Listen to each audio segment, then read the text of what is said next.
kehadirat Allah atas nikmat dan kesempatan kita bisa berkumpul di ruangan ini dalam acara destinasi penerapan budaya positif di sekolah oleh pemateri CGP Angkatan 10 yaitu Ibu Ismanuzila Hidayati SPD dan Bapak Rizky Agam Fajar Saputra SPD. Selawat serta salam semoga tetap tercurahkan kepada junjungan kita Nabi Muhammad SAW yang telah membawa kita dari zaman jahiliyah menuju zaman terang benderang. Yang terhormat Bapak Rizky Agam Fajar Saputra SPD sebagai pemateri 1 CGP Angkatan 10 Kabupaten Blitar. Yang kedua Ibu Ismanuzila Hidayati SPD CGP Angkatan 10 Kabupaten Blitar. Dan Bapak Ibu peserta diseminasi penerapan budaya positif di lingkungan sekolah. Hadirin yang berbahagia, sebelum mengawali acara pada siang hari ini, marilah kita awali dengan doa sesuai dengan agama dan kepercayaan masing-masing. Berdoa dimulai.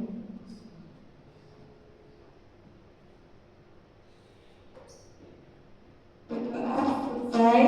Selanjutnya langsung saja kita akan menyimak pemaparan materi dari pemateri 1 yaitu Bapak Rizky Agam Fajar Saputra sebagai pemateri diseminasi penerapan budaya positif di sekolah.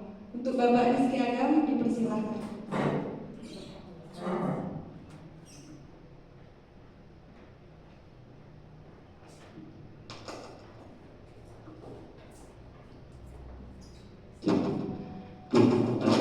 Assalamualaikum warahmatullahi wabarakatuh.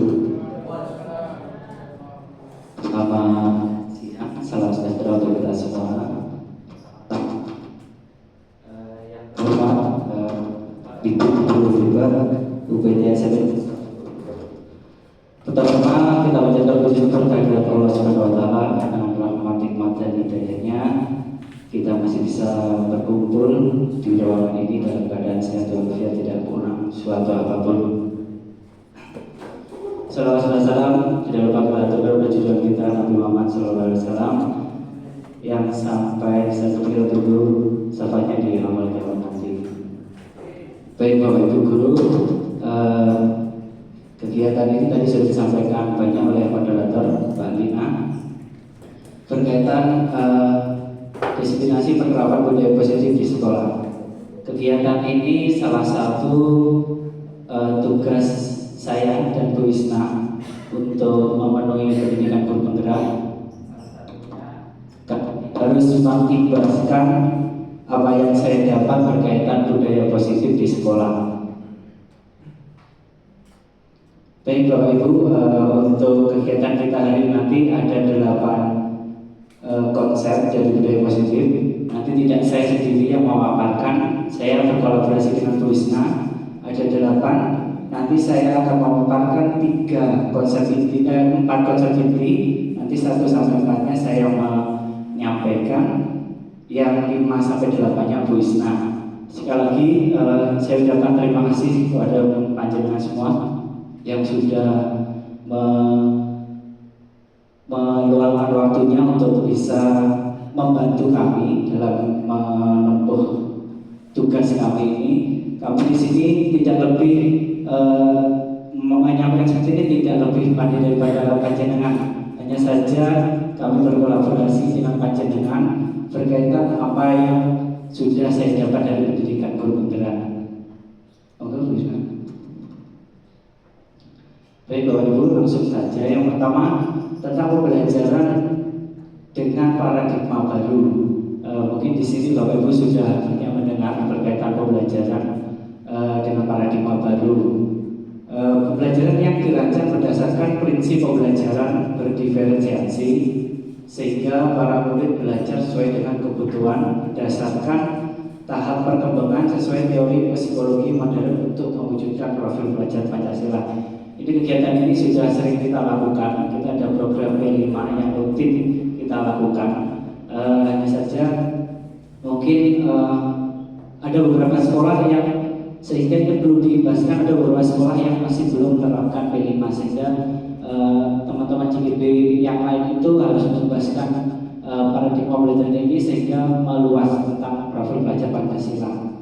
Jangan bisa melihat di sana ada 6 inti dari profil pelajar Pancasila. Yang pertama berkebinekaan global, yang kedua bergotong royong, yang ketiga kreatif, yang keempat bernalar kritis, yang kelima mandiri, dan yang terakhir beriman, bertakwa pada Tuhan Yang Maha Esa dan berakhlak mulia. Selanjutnya miskonsepsi tentang teori kontrol.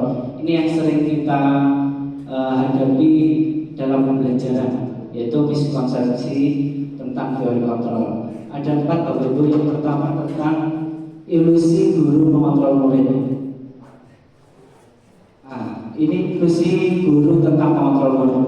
Bisa dijabarkan seperti ini. Ilusi guru mengontrol murid pada dasarnya kita dapat memaksa murid untuk berbuat sesuatu jikalau murid tersebut memilih untuk tidak melakukannya, walaupun tampaknya kita sedang mengontrol perilaku murid tersebut. Hal ini karena murid tersebut sedang mengizinkan dirinya dikontrol. Saat itu bentuk kontrol guru menjadi kode dasar yang dipilih murid tersebut. Teori kontrol menyatakan bahwa semua perilaku memiliki tujuan, bahwa terhadap perilaku yang tidak disukai. Ini banyak miskonsepsi berkaitan kita tentang mengontrol murid. Bahwasanya terkadang kita menyuruh murid itu seolah-olah kita bisa mengontrol mereka. Ada kalanya ketika mungkin saya meminta anak untuk melakukan sesuatu, dia mau melakukan. Belum tentu ketika Bu Isna yang meminta itu anak mau melakukan. Nyatanya kan bagaimana tergantung anak tersebut mengizinkan dirinya untuk melakukan sesuatu. Tidak selalu kita sama-sama guru dengan Bu Isna, tapi belum tentu apa yang saya minta dengan apa yang diminta Bu Isna itu murid tersebut mau melakukan. Selanjutnya Bu Isna. Yang kedua, ilusi bahwa semua penguatan positif, efektif, dan bermanfaat. Ini bisa dijabarkan ilusi bahwa semua penguatan positif, efektif, dan bermanfaat. Penguatan positif atau bujukan adalah bentuk-bentuk kontrol. Segala usaha untuk mempengaruhi murid agar mengulangi sesuatu perilaku tertentu adalah suatu usaha untuk mengontrol murid tersebut dalam jangka waktu tertentu. Kemudian murid tersebut akan menyadari dan mencoba untuk menolak bujukan kita, atau bisa jadi murid tersebut menjadi ketergantungan pada pendapat sang guru untuk berusaha. Ini sama saja Bapak Ibu. Jadi yang bahwasanya terkadang murid itu tadi sudah saya contohkan saya dengan Bu Isna. Terkadang murid tergantung dengan saya karena saya selalu memberikan, misalkan saya suruh silakan kamu sapu di depan kelas. Anak tersebut mau menyapu, tapi saya memberikan misalkan saya berikan uang atau saya berikan jajan.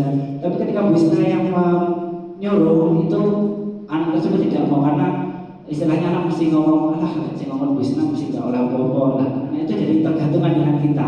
Hal tersebut ini terkadang yang menurut kita sudah baik, ternyata hal seperti ini membuat ketergantungan anak. Aku gelem lan sing ngongkon pakai, kalau nggak pakai aku molah. Jadi hal seperti ini menjadi tergantungan anak. Yang ketiga, ilusi bahwa kritik dan membuat rasa bersalah mampu menguatkan karakter. Ini bisa dijabarkan ilusi bahwa kritik dan membuat orang merasa bersalah dapat menguatkan karakter. Menguatkan kritik dan rasa bersalah untuk kontrol murid menunjuk pada identitas gagal. Mereka belajar untuk merasa buruk tentang diri mereka. Mereka mengembangkan dialog dirinya yang negatif. Kadang sulit bagi guru untuk mengidentifikasi bahwa mereka melakukan perilaku ini, karena seringkali guru cukup menggunakan suara halus untuk menyampaikan pesan negatif. Ini Bapak Ibu yang biasanya mungkin saya sendiri sering melakukan hal seperti ini, sebenarnya efeknya sangat tidak baik untuk siswa. Jadi seperti kita membuat murid itu merasa bersalah atas apa yang mereka lakukan. Sekarang anak itu terlambat, kita mengucapkan, kok kamu terlambat saja, nanti kamu terlambat, saya sebagai ketertiban, saya nanti akan ditegur oleh kepala sekolah, kasihan bersama saya. Hal seperti ini membuat anak merasa bersalah. Misalnya ya Bapak, kayak misalkan saya terlambat, jadi bapaknya jadi dihukum oleh kepala sekolah. Hal seperti ini berlambat laun akan membuat anak merasa bersalah dan dirinya melakukan hal yang sangat tidak berharga. Jadi dia menjatuhkan harga dirinya sendiri karena merasa melakukan hal yang salah itu merugikan orang lain. Terkadang kita mengambil kesempatan di seperti ini bahwa kita harus hal seperti ini kita menyampaikan seperti supaya bocah kasih dengan kita. Ternyata hal seperti ini tidak ibaratnya tidak begitu baik untuk siswa. Yang terakhir, ilusi bahwa orang dewasa berhak memaksa. Ini yang mungkin sering membuat bapak ibu guru merasa aku guru ini berarti saya bisa melakukan sesuatu hal sesuai dengan kemampuan saya. Ini bisa kita jabarkan bahwa ilusi bahwa orang dewasa memiliki hak untuk memaksa. Banyak orang dewasa yang percaya bahwa mereka memiliki tanggung jawab untuk membuat murid-murid berbuat hal-hal tertentu. Apapun yang dilakukan dapat diterima selama ada sebuah kemajuan berdasarkan sebuah pengukuran kinerja. Pada saat itu pula, orang dewasa akan menyadari bahwa perilaku memaksa tidak akan efektif untuk jangka panjang dan sebuah hubungan permusuhan akan terbentuk. Ini mungkin sudah sering kali di sekolah kita, bahwasannya kita sebagai guru, kita seolah-olah kita memang bertanggung jawab atas anak-anak, tapi tidak dengan mempunyai hak besar atas apa yang dilakukan anak. Jadi anak itu sebenarnya punya hak untuk melakukan. Kita sebagai guru itu hanya menuntut atau mengarahkan saja, tidak menuntut. Terkadang kita salah untuk mengartikan antara menuntut dan menuntut. Jadi kalau menuntut kita anak harus seperti ini. Ternyata mereka kan harus berkembang sesuai kodratnya masing-masing. Tulisnya bisa. Baik, yang selanjutnya mengubah paradigma stimulus respon ke pendekatan teori kontrol. Ini Bapak Ibu, bagaimana seseorang bisa berubah dari paradigma stimulus respon kepada pendekatan teori kontrol. Ini menurut Stephen R. Covey mengatakan bahwa bila kita ingin membuat kemajuan perlahan sedikit-sedikit, ubahlah sikap atau perilaku Anda. Namun bila kita ingin memperbaiki cara-cara utama kita, maka kita perlu mengubah kerangka acuan kita. Ubahlah bagaimana Anda melihat dunia, bagaimana Anda berpikir tentang manusia, ubahlah paradigma Anda, skema pemahaman dan kejelasan aspek-aspek tertentu tentang realitas. Ini Bapak Ibu, di sini ada tabelnya tentang stimulus respon dan pendekatan teori kontrol. Ini berdekatan tapi berbeda. Contoh yang kolom pertama. Realitas atau kebutuhan kita sama. Ini menurut stimulus respon. Ternyata kalau kita mengambil dari teori kontrolnya, realitas kebutuhan kita itu berbeda. Satu dengan yang lainnya itu pasti berbeda. Tapi terkadang kita melihat anak itu kebutuhan antara siswa satu dan siswa lain itu kita mengumpul rata. Satu kelas sama, butuhmu hanya belajar. Ternyata kita tidak tahu mereka itu punya potensi dan kemampuan yang berbeda-beda. Yang kedua, semua orang melihat hal yang sama. Sedangkan untuk teori kontrolnya, setiap orang memiliki gambaran berbeda-beda. Nah, contohnya misalkan saya mengambil dari pelajaran seni rupa. Biasanya Bapak Ibu guru memberikan gambar berkaitan dengan roda. Ini setiap anak melihat roda itu dari sudut pandangnya pasti berbeda-beda. Ada yang melihat roda ini untuk kendaraan. Ada orang yang melihat roda ini tinggi, ayunan, enak. Nah, ini kan memiliki pandangan yang berbeda-beda, tapi dengan satu model yang sama. Nah, selanjutnya kita mencoba mengubah orang agar berpandangan sama dengan kita. Ternyata teori kontrolnya kita berusaha memahami pandangan orang lain tentang dunia. Nah, ini mungkin yang perlu kita rubah dari stimulus respon ke pendekatan teori kontrol itu, bagaimana kita memberikan gambaran kepada anak-anak tentang pandangan masing-masing itu tentang dunia, agar mereka punya pandangan luas tentang dunia. Sampai yang terakhir, model berpikir menang atau kalah. Sedangkan untuk teori kontrolnya berpikirnya menang, dan menang.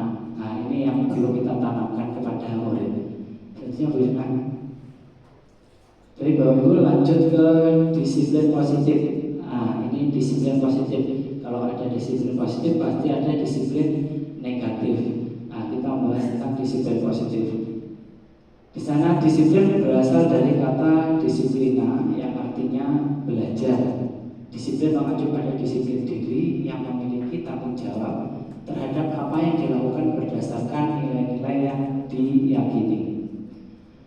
Disiplin positif merupakan salah satu cara penerapan disiplin yang bertujuan untuk menumbuhkan kesadaran serta memberdayakan murid tanpa imbalan, penghargaan atau reward, ancaman atau hukuman. Jadi ini yang membedakan antara disiplin positif dan disiplin negatif. Kalau disiplin negatif, kata disiplin terkadang di sekolah itu halnya pasti ke arah yang baik. Hanya saja penerapan kita itu ada yang menerapkan dengan cara disiplin positif, ada yang menerapkan dengan cara disiplin negatif. Disiplin negatif itu kebanyakan, ini saya sendiri ya sering menerapkan karena mungkin saya belum mempelajari ini secara detail. Ternyata memberi hukuman kepada anak atau memberi konsekuensi itu termasuk dalam disiplin negatif. Jadi kita mendisiplinkan anak jika kita sudah mengacu dengan hukuman atau konsekuensi, hanya kita gagal.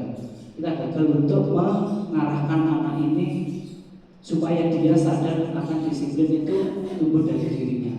Kalau kita sudah memberikan hukuman, maka disiplin itu dari luar, dari kita, dari orang kedua. Istilahnya, kalau ada saya saja dia disiplin, kalau tidak ada saya dia tidak disiplin. Nah, ini yang membedakan antara disiplin positif dan disiplin negatif. Baik, disiplin positif. Nah, dalam rangka menciptakan lingkungan positif, salah satu strategi yang perlu kita tinjau kembali adalah penerapan disiplin di sekolah kita. Nah, ini saya ingin bertanya dan saya ingin ke panjenengan. Kira-kira penerapan disiplin di sekolah kita itu apa sudah efektif? Terus apakah masih perlu ditinjau kembali? Berikut bagi kita kira ada masukan? Ini masih kita penerapan. Kalau berbudaya positif kan berarti kita ke lingkungan sekolah dulu. Nah, kita mungkin ambil yang lebih rinci lagi antara disiplin siswa dulu. Menurut panjenengan, mendisiplinkan siswa di sekolah kita itu kira-kira apakah sudah efektif atau kita perlu tinjau kembali?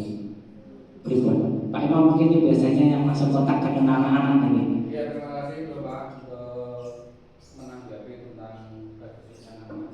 Kedisiplinan anak itu kalau di sekolah kita itu terutama di untuk siswa itu sangat kurang. Karena selain dari anak-anak sendiri kurang adanya rasa kemauan untuk disiplin juga dari Bapak Ibu guru pun, kalau cuma menegur saja itu cuma dicuekin saja. Akhirnya kita bagaimana nantinya untuk menggerakkan kedisiplinan ini lebih lanjut, lebih efisien dan lebih positif. Demikian. Terima kasih Pak Imam. Benar sekali Bapak Ibu, bahwasanya tadi saya mengambil apa yang disampaikan Pak Imam. Ketika kita mendisiplinkan murid, seharusnya kita sendiri disiplin terlebih dahulu. Bahwasanya kita sebagai guru itu merupakan panutan untuk siswa-siswa kita. Karena siswa-siswa kita pasti acuan utamanya ke Bapak Ibu guru. Bapak Ibu gurunya seperti itu, pasti anak didiknya tidak jauh dengan apa yang dilakukan Bapak Ibu guru. Terima kasih Pak. Mungkin kedepannya kita perlu mengevaluasi lagi berkaitan dengan kedisiplinan anak-anak di sekolah kita itu apa yang perlu kita benahi. Mungkin yang lain Bapak Ibu ada yang ingin menambahkan? Bu Yuni atau Pak Yusri ini biasanya nomor. Ya Pak, saya Terima kasih. Saya menambahkan Pak Imam, untuk kedisiplinan siswa kita sebagai Bapak Ibu guru harus berkolaborasi dengan tim tatip sama tim BK untuk kedisiplinan. Nah, nanti diwacanakan ke depan kita membuatkan rank-rankan itu loh, poin-poin itu loh. Misalkan pelanggaran ini poinnya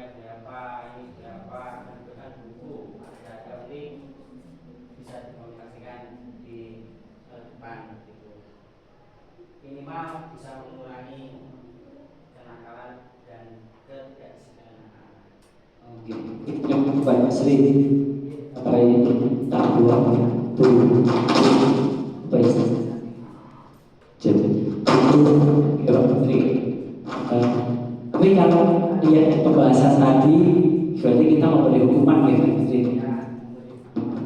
Berarti tadi maksudnya ada disiplin apa bukan? Disiplin negatif ya. Kalau kita mengacu dari sekolah yang berbudaya positif, seharusnya kita mendisiplinkan anak itu tanpa ada hukuman dan konsekuensi. Tapi realita di lapangan kan kita berbeda-beda, kita harus perlahan-lahan. Tapi tahapan yang perlu kita nanti akan dijelaskan lebih tentang materi restitusi, bagaimana kita harus istilahnya kita menangani anak supaya anak tersebut memiliki kesadaran bahwa apa yang dia lakukan itu salah. Nanti dijelaskan lebih lengkap oleh Bu Isna. Selanjutnya Bu, ini Bapak Ibu nilai-nilai kebajikan. Nah, ini sebenarnya ada 3. Itu kayak kamu Bu Isna mau kepindah, aku Bu. Itu ada nilai-nilai kebajikan. Yang pertama, yang kuning itu profil pelajar Pancasila. Nah, nilai-nilai yang ada di dalam profil pelajar Pancasila yaitu tadi sudah saya bacakan di awal. Yang pertama beriman, bertakwa kepada Tuhan Yang Maha Esa, dan berakhlak mulia, mandiri, bernalar kritis, berkebinekaan global, bergotong royong, dan kreatif. Ini yang ada di dalam nilai-nilai kebajikan yang ada di dalam profil pelajar Pancasila. Yang kedua, IB Primary Year Program atau PYP. Ini semacam sekolah yang setara dengan SD, Bapak Ibu. Program ini nilai kebajikan yang ada di dalamnya yaitu toleransi, rasa hormat, integritas, mandiri, menghargai, antusias, empati, keingintahuan, kreativitas, kerjasama, percaya diri, dan komitmen. Dan yang terakhir keterampilan hidup. Nah, ini kehidupan kita sehari-hari. Itu nilai kebajikannya yang pertama dapat dipercaya, lurus hati, pendengar yang aktif, tidak merendahkan orang lain, dan memberikan yang terbaik dari diri. Jelasnya Bu. Nah, ini materi yang terakhir yaitu 5 kebutuhan dasar manusia. Ya, ini semuanya pasti memiliki 5 kebutuhan dasar ini. Utamanya siswa kita. Karena kita melihat anak satu dengan satu melakukan sesuatu tanpa kita sadari ternyata mereka tidak terpenuhi salah satu kebutuhannya. Yang pertama bertahan hidup atau biasanya disebut survival. Ya, di sana yang perlu yang ada dalam kebutuhan ini yaitu makan, pakaian, tempat tinggal, keamanan, dan kesehatan. Ini kebutuhan yang utama, menurut saya ini kebutuhan yang utama. Yang kedua, kasih sayang dan rasa diterima atau love and belonging. Ini yang ada di dalamnya yaitu rasa diterima, diperdulikan, berbagi, kerjasama, menjadi bagian dari kelompok. Yang ketiga atau penguasaan, power, yaitu harga diri, keinginan untuk dianggap, memimpin, berprestasi, diakui, dan didengar.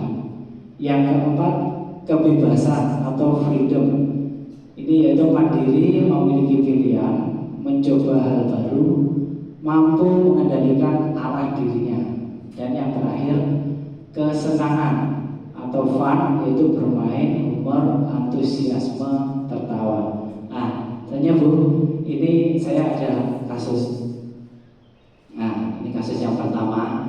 Bapak Ibu saya kasih kasus, nanti jenengan pahami. Saya ada sedikit durpres sedikit mau Bapak Ibu. Nanti yang bisa menjawab, monggo bisa mengambil durpres yang sudah saya siapkan dari Bu Isna. Oke, saya bacakan. Kasus yang pertama, Dinda, seorang anak kelas 3 SD. Begitu tiba di rumah, sepulang dari sekolah, menangis dan mengadu pada ibunya bahwa dia benci pada Bu Rani. Bu Rani ini gurunya, Ibu. Dinda bercerita pada ibunya bahwa dia gurunya tidak bukan gurunya, ditutupi sama kuisnya. Oke, ya wes, kasusnya ini dari kasus tersebut kira-kira. Dia bercerita pada ibunya bahwa dia tidak suka pada gurunya, ditegur pada gurunya ketika bersenandung saat mengerjakan tugas di dalam kelas. Kata ibu guru, kelas harus tenang, gak ada suara, kan gak seru Bu. Nah, kira-kira dari kasus ini kebutuhan Dinda itu apa ya Bapak Ibu?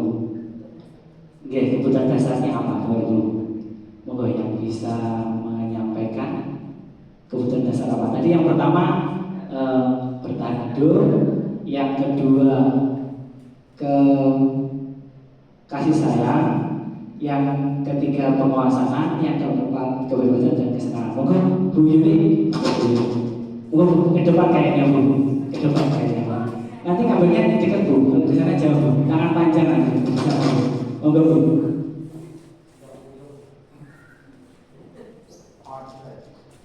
Oke, terima kasih Pak Agam.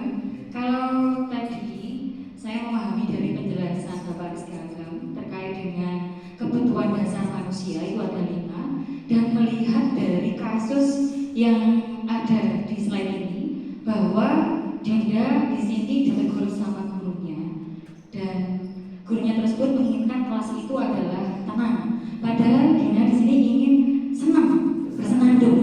Berarti kebutuhan dasar yang diinginkan oleh Dinda adalah poin yang kelima, pleasure atau kesenangan. Seperti itu.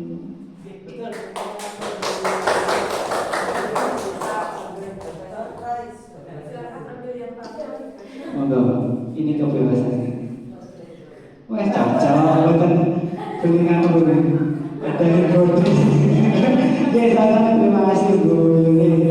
Oke, jadi yang disampaikan Bu Yuni tepat sekali. Jadi dari kasus yang pertama kita ambil dari bagaimana dia bercerita ke ibunya bahwasanya dia itu suka bernyanyi, jadi mengerjakan tugas itu sambil nyanyi, berenang atau bernyanyi. Ternyata ibu gurunya yang di kelas kebetulan Bu Rani itu menegur Dinda, kamu jangan bernyanyi, kelas harus tenang ketika mengerjakan. Nah, di sini Dinda merasa, oh kesenangan saya itu kok dibatasi, jadi dia merasa kebutuhan kesenangan saya itu tidak terpenuhi, sehingga dia ketika pulang melampiaskan bercerita kepada ibunya. Oke, terima kasih Bu Yuni. Ini kasus yang kedua. Oke, ya terus ada kasus satu. Ya, kasus yang kedua, Citra, seorang anak kelas 2 SD menangis dan mengadu pada wali kelasnya bahwa dia benci pada Pak Abdul, guru olahraganya. Dia bercerita pada wali kelasnya bahwa Pak Abdul tidak menyapaku hari ini, padahal aku pakai jemputan baru Rebu, saya tidak dicapa karena Pak Abdul. Kira-kira dari kasus tersebut kebutuhan dasar apa yang tidak terpenuhi? Monggo bisa Citra. Ini 1 sama 2 dulu mana ini? Dulu nih. Monggo bisa.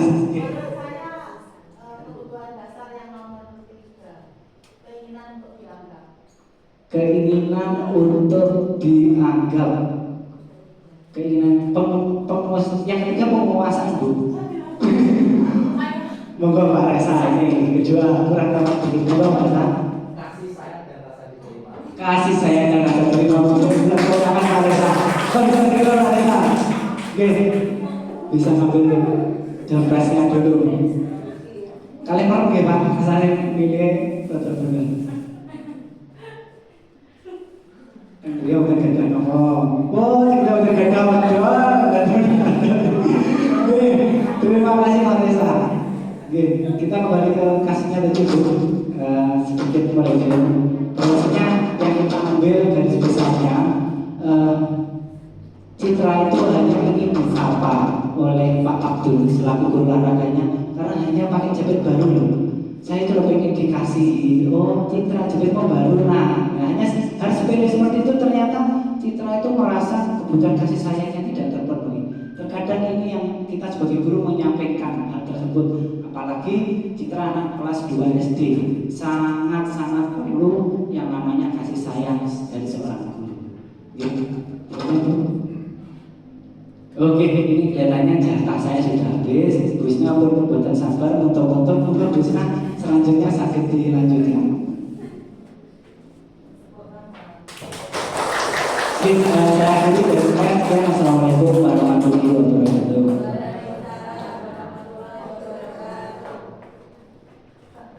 Terima kasih Bapak Rizky.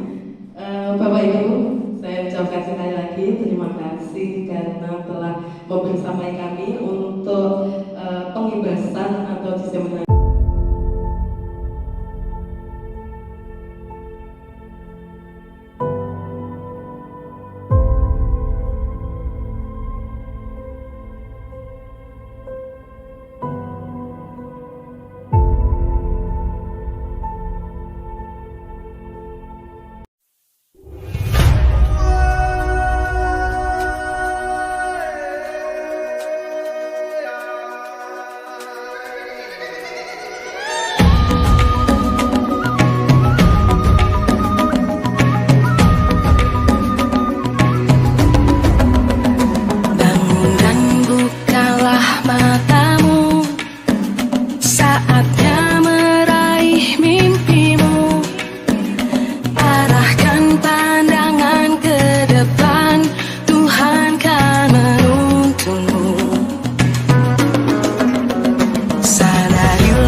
Pelajaran apa ini? Tulis ya? Oke. Ini enggak tadi kamu saya panggil, katanya saya katanya ini tadi jam tulis kamu makna itu masih ada ya? Kenapa enggak? Selama itu. Karena Dimas itu setiap aku pelajaran matematika dia itu selalu menyampaikan lagi tadi kan ada PR itu Dimas menyampaikan lagi setiap pelajaran selalu menyampaikan lagi. Oke, masalahnya jadi lagi masih contek ya. Kerja manusiawi ketika kita sudah berusaha mengerjakan terus namanya hanya bisa ada contek pasti. Saya sendiri kalau misalkan kerjaan saya lagi berkontak sama teman, nanti saya juga oke nggak apa-apa. Tapi terus apa yang kamu lakukan? Saya tadi marah-marah itu saya sengaja nggak bisa pakai emosi saya mengikuti chat sampai Dimas kaget sama saya. Oh iya. Berarti memang manusia ketika emosi pasti terkadang sudah mengontrol emosi. Tapi tidak sampai menuntut Dimas kan? Oke baik. Yang kamu tidak melewati batas, tidak sampai menuntut Dimas.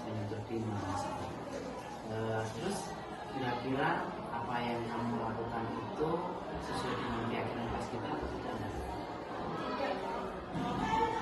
Terus keyakinan kelas apa yang kamu lakukan? Menghargai sama teman, menghargai dan memiliki sama teman. Oke, nah, terus kira-kira apa yang kamu lakukan? Saya mau tanya dulu sebelum apa kira-kira penting nggak sih mendengar teman itu? Penting, baik. Kalau menurut kamu penting, kira-kira apa yang kamu lakukan untuk menyelesaikan masalah teman? Mungkin saya harus sabar ketika bisa mengatasi saya ketika Baik, saya hargai usaha kamu untuk memperbaiki. Nanti kamu tahu apa yang kamu lakukan itu tepat dan kamu tahu apa yang harus kamu lakukan. Itu ya, baik, terima kasih. Saya hanya ingin tahu saja klarifikasi masalahnya apa, sama kaitannya tadi keluar kelasnya dia marah-marah sama mau berantem. Ternyata memang masalahnya itu penting. Baik sekali apa yang kamu lakukan. Semoga masalah ini bisa selesai di sini, tidak berlanjut. Sudah minta maaf ya Dimas, sehingga kamu bisa kembali ke kelas. saya juga meminta maaf saya juga membuat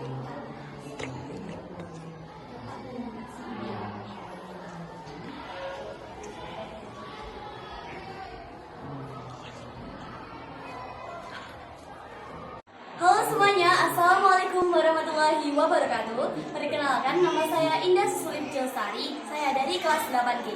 Saya sangat senang sekali diajak berdiskusi dengan Bapak Rizky karena saya dapat mengendalikan emosi saya dengan teman sebangku saya. Selain itu, saya harus bisa belajar bersabar dan saling menghormati antara teman saya. Terima kasih Bapak Rizky. Wassalamualaikum warahmatullahi wabarakatuh.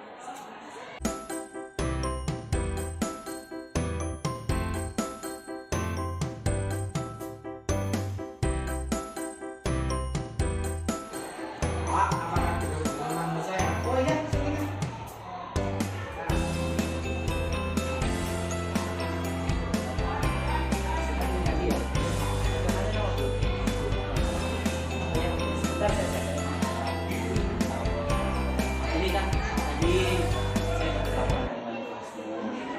Katanya kamu seminggu ini sering terlambat. Iya Pak. Saya sering ngomong dengan begitu.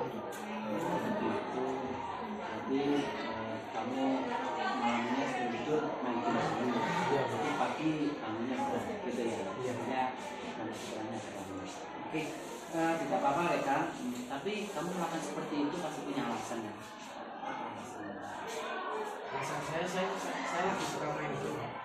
Oh, ada satu game yang pasti kamu suka ini ya. Terus kira-kira ada manfaatnya sih, kamu aja sih Pak. Oke, coba lakukan dari apa yang kamu lakukan, apakah kamu mengalami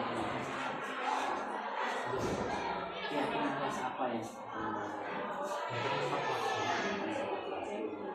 menurut kamu dengan tempat waktu seperti itu sih? Penting Pak. Penting, apa yang akan kamu lakukan untuk menyelesaikan masalah? Jadi saya akan mengajar saya tidak tidur di larut malam dan memasang alarm saat pagi. Siap. Benar, ketika kamu kebiasaan kamu, berarti kamu juga harus meninggalkan hal yang sekiranya merusak untuk kegiatan kamu. Misalnya tidak bermanfaat. Iya kan? Terima kasih. Semoga setelah ini saya tidak akan mendengar jelas.